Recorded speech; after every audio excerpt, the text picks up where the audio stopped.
2019 est une année importante pour la vie politique en Tunisie. Les électeurs vont élire en octobre et novembre prochain leurs représentants au Parlement et le président du pays. Ennahda, le parti islamiste, mise sur un triomphe aux législatives. Pourtant, la formation est actuellement en proie à des dissensions en interne. On en parle avec Louis-Simon Boileau, directeur de l'Observatoire Afrique du Nord-Moyen-Orient de la Fondation Jean Jaurès. Bonsoir. Bonsoir. Alors, merci d'avoir accepté notre invitation. Vous avez coécrit Ennahda, les islamistes à l'épreuve des urnes en Tunisie avec Madi Eleuch.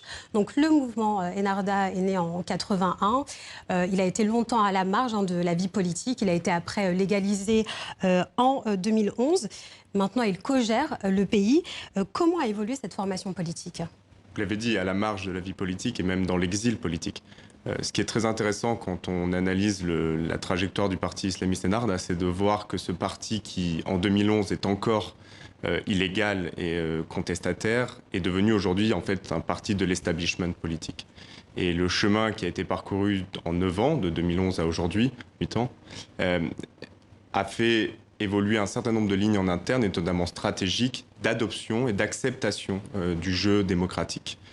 Et c'est notamment ce que revendique aujourd'hui l'establishment d'Ennahda, qui est de se revendiquer, de se dire clairement, non plus parti islamiste, mais démocrate musulman, à la manière des démocrates chrétiens en Europe.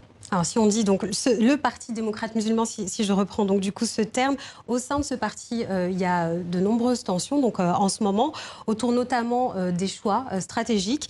Celui de devenir un parti de compromis, l'a semble-t-il emporté d'après vos recherches.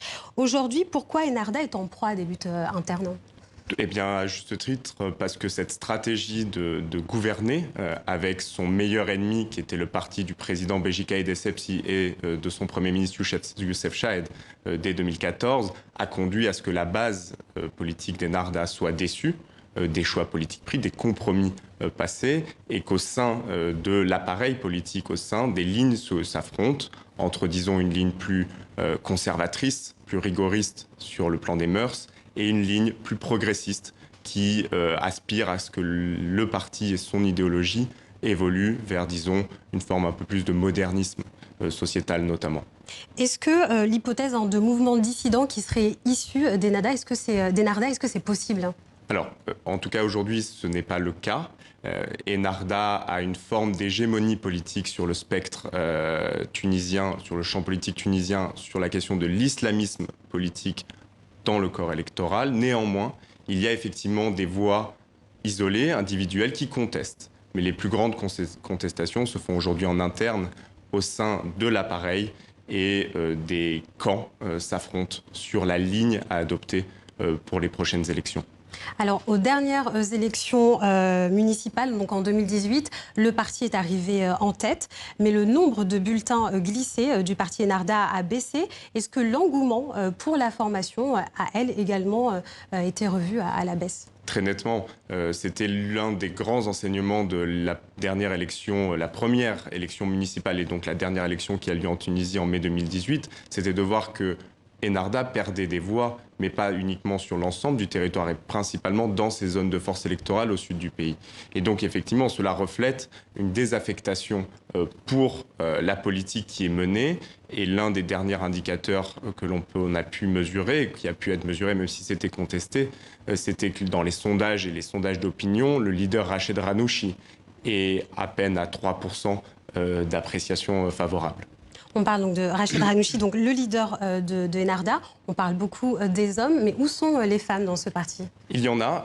Je pense que l'exemple le plus connu est la maire de Tunis, qui a été élue en mai 2018, à la faveur notamment d'une politique volontariste de l'appareil dirigeant d'Ennahda de promouvoir un certain nombre de cadres féminins et des femmes jeunes en responsabilité. Je pense notamment à la porte-parole du mouvement et ministre du Travail, Saïd Ounissi, qui fait partie de cette jeune garde féminine au sein de l'appareil islamiste. Alors donc avec des femmes qui occupent des postes à responsabilité, des postes importants, qui prennent la parole dans la sphère publique, y a-t-il également une autre forme de féminisme qui serait en marche ? C'est compliqué à dire. Je crois que le dernier débat qui peut nous permettre de le mesurer, c'est le débat qui a eu lieu l'été dernier sur l'égalité dans l'héritage en Tunisie. Et on a vu que le parti Ennahda avait du moins contribué à bloquer, en tout cas, le processus d'adoption de ce projet de loi sur l'égalité dans l'héritage. Donc il reste néanmoins au sein de l'appareil, au sein du discours politique, une forme de conservatisme moral qui est en phase avec une grande partie de son électorat masculin au sein de la société tunisienne aujourd'hui. Alors dernièrement, Ennahda a soutenu le Premier ministre face au président Essebsi. Où en est la relation entre Rachid Ghannouchi et le président Essebsi ? Elle était conflictuelle il y a un an. Aujourd'hui, de l'eau a coulé sous les ponts et le parti islamiste Ennahda s'est rapproché plutôt du Premier ministre Youssef Chahed dans un accord, disons, politique qui le permettait de se maintenir en son poste de Premier ministre. L'affaiblissement politique et la santé fragile du président l'écartant un peu de la scène politique, la liaison aujourd'hui principale pour Ennahda se fait avec le Premier ministre Youssef Chahed. Alors, donc, octobre auront lieu les législatives et puis en novembre la présidentielle.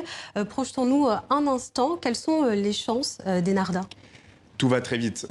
Tout dépendra si l'amendement sur la loi électorale qui était en cours d'étude au Parlement et qui doit être promulgué par le président de la République fait sortir du jeu un certain nombre d'opposants politiques au régime, opposants politiques à Ennahda, notamment le favori des sondages, Nabil Karoui, qui est le président de cette chaîne de télévision Nesma TV et qui est, semblerait-il, le favori de l'élection. Si cette personne est exclue, il est fort probable qu'aux législatives, comme c'est un scrutin à la proportionnelle, Ennahda, qui a la force politique, le parti le plus organisé avec la plus large implantation, devrait recueillir une majorité relative qui ne suffirait pas à faire un gouvernement, mais en tout cas qui pèserait énormément.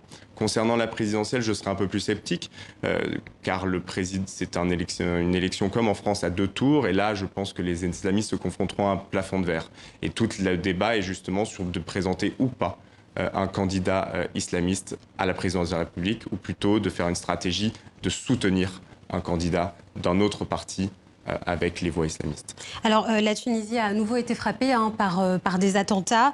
Ennahda est accusé par certains d'avoir joué un rôle dans la mort de 2 leaders de la gauche, Chokri Belaïd et Mohamed Brahmi plutôt, et d'entretenir également des liens avec des groupes djihadistes.